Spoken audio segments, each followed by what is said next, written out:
آج کل ہر طرف یوکرین اور روس کی جنگ کی باتیں ہو رہی ہیں، اور لوگ پوچھ رہے ہیں کہ یہ یوکرین اور روس کا معاملہ کیا ہے، اور روس جو ہے یہ یوکرین سے کیا چاہتا ہے۔ بہت سارے لوگوں کو یہ بھی نہیں پتہ کہ یوکرین کیسا ملک ہے یا روس کیسا ملک ہے، یہ کہاں پر واقع ہے، وغیرہ وغیرہ۔ بہت ساری معلومات جو ہیں ان کے بارے میں لوگوں کو نہیں ہے۔ تو سب سے پہلے تو جو لوگ پوچھ رہے ہیں کہ یوکرین اور روس کیوں لڑ رہے ہیں، تو ان کے لیے میں بتاتا چلوں کہ یوکرین اور روس جو ہے یہ دونوں یورپ کا حصہ ہیں۔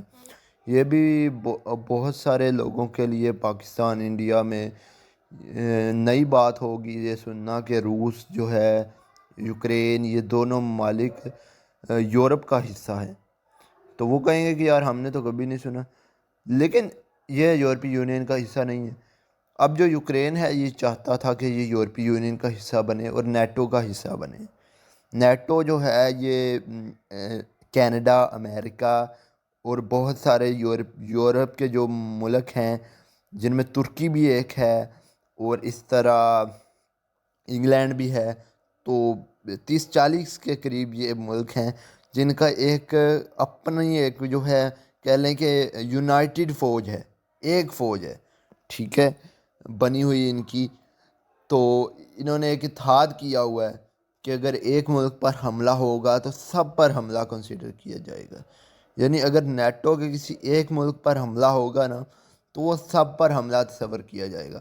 اب جو یوکرین ہے، یہ یوکرین یورپی یونین کا حصہ بننا چاہ رہا تھا، اور امریکہ اور دوسرے یورپی ملک جو ہیں اس کو بنانے جا رہے تھے یورپی یونین کا حصہ، اور یہ چاہتا تھا کہ میں نیٹو کا بھی حصہ بن جاؤں۔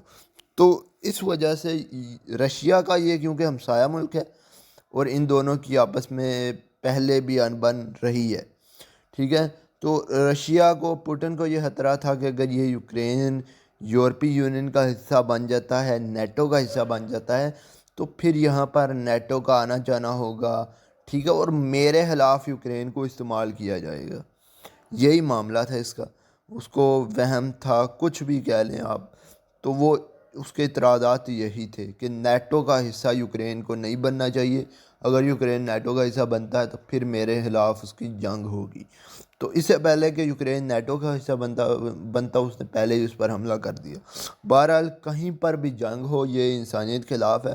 آپ دیکھ لیں افغانستان میں کتنے ظلم ہوئے، ٹھیک ہے، لیبیا میں کتنے ظلم ہوئے، فلسطین میں، ہر جگہ پر ظلم ہو رہے ہیں، لیکن اب صرف یوکرین کو کوریج مل رہی ہے، ان ممالک کو کوریج نہیں دی گی۔ ان ممالک کا سونا، ان کی جو طاقت تھی، ان کے جو دولت تھی، وہ ہٹانے کے لیے ان لوگوں نے ان پر حملے کیے اور معصوم بچوں کا قتل کیا، لیکن وہاں پر اتنی میڈیا نے کوریج نہیں لی۔ یہاں پر بھی اگر زیادتی جس کے ساتھ بھی ہو رہی ہے وہ ظلم ہے اور انسانیت کے خلاف ہے۔ کہیں پر بھی کسی کمزور پر ظلم ہو، وہ اس کی حمایت نہیں کرنی چاہیے۔ تو بہرحال ہمیں نہیں پتہ کہ اب کیا معاملات ہیں وہاں پر، لیکن اصل جو رشیا کا جو اعتراض تھا وہ یہی تھا کہ نیٹو کا حصہ نہ بنے۔ اچھا، ابھی میں آپ کو اس کی یوکرین کی تھوڑی سی ہسٹری بھی بتاؤں گا، تو ویڈیو کو پورا دیکھیے گا اور ہمارے چینل کو سبسکرائب ضرور کر لیجئے گا تاکہ آئندہ بھی آپ کو جو انفارمیٹیو ویڈیوز ہیں اس طرح کی ملتی رہیں۔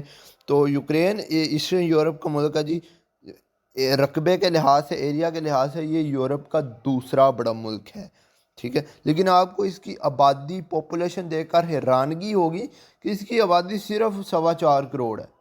آپ اندازہ لگا لیں کہ پاکستان کا جو پنجاب ہے یہ اس کی 400 سے اوپر ہوگی، اور انڈیا کی تو نارمل سی سٹیٹ بھی کوئی ہوگی تو اس کی بھی 10 کروڑ ہوگی۔ تو ان کی آبادی بہت تھوڑی ہے۔ یورپی ملک جو ہیں سارے جو ہیں ان کی آبادی تھوڑی ہے، لیکن ان کا رقبہ بہت زیادہ ہے۔ رقبے کے لحاظ سے یہ بہت بڑے ملک ہیں۔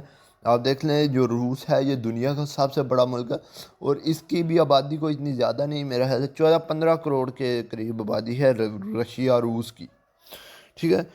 اچھا، یہ سوویت یونین کا حصہ تھا یوکرین 1951 تک، جب اس نے سوویت یونین سے علیحدگی اختیار کی۔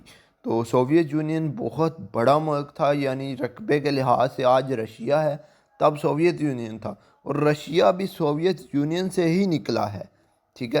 سوویت یونین میں آج کا رشیا، روس جو جسے ہم کہتے ہیں، یوکرین، گرجستان، اور گرجستان سے جو گجر لوگ ہیں جو یہاں پر گجر لوگ پاکستان، انڈیا، افغانستان میں آباد ہیں، یہ قدیم زمانے میں یہ ان کا ملک تھا، ان کے نام پر یہ ملک ہے گرجستان۔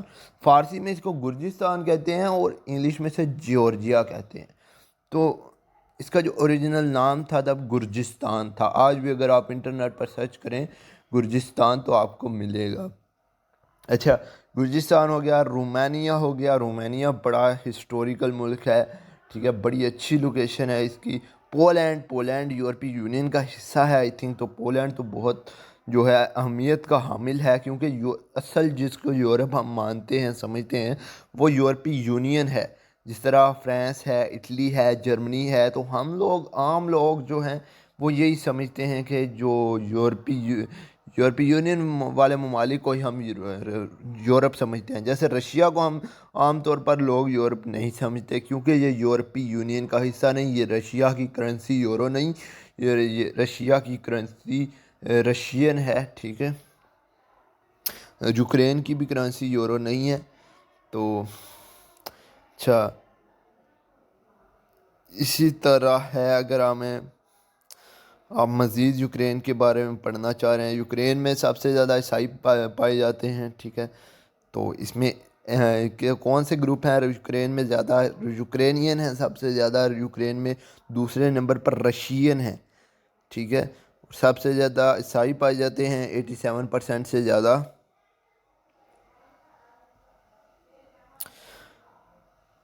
اور یہ بہت قدیم ملک ہے، ٹھیک ہے۔ اب مزید میں تفصیل میں نہیں جاؤں گا، کیونکہ اگر ہم ہسٹری کے بارے میں بات کریں یا یوکرین کی مزید باتیں کریں رشیا کی، تو وہ بہت جو ہے تفصیل میں جانا پڑے گا ہمیں۔ تو اس کے لیے میں ایک علیحدہ سے ویڈیو بناؤں گا، اگر آپ کو وہ چاہیے تو آپ کومنٹ سیکشن میں بتا دیں، تو یوکرین اور روس کی مکمل ہسٹری کے بارے میں بھی آپ کو ویڈیو بنا دوں گا۔ Thank you.